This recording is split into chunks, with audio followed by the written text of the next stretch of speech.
zacu nyinshi twasanze abenshi ari inzu usanga zifite abamotari batatu bayikoraho, umwe akora mu gitondo, undi akora shift y'ijoro kugira ngo saa 5, undi akora ijoro ryose.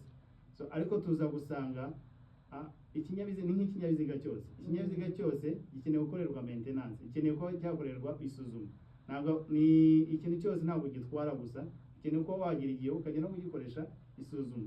So ikintu kinini cyane twabonye yuko abantuzi abamotari bacu cyangwa se abakiriya bacu ntibibuka kujya gucekinga barebe ziriya moto zacu zigira amabandeferi, kandi bandeferi ni intuzi isaza bitewe n'uko ugikoresha ikinyabiziga. Umva uko ugikoresha cyane niko zisaza mu gihe gitoya.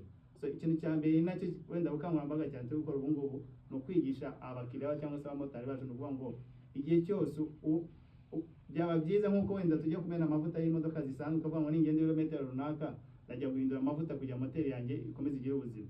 Nawe mu gihe runaka ugomba kwibuka nimba ngenzi ibirometero bingahe, ugomba gucekinga amabandeferi yanjye. Cyangwa se wumva akantu katameze neza, ihutiye kujya gucekinga urebe bandeferi zanjye zacyameze neza.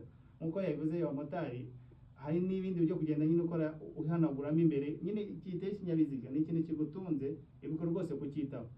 Oyo gushaka kukibyaza amafaranga gusa utibuka kuba wakwita ku kintu kigutunze. Mu minsi yashize igihe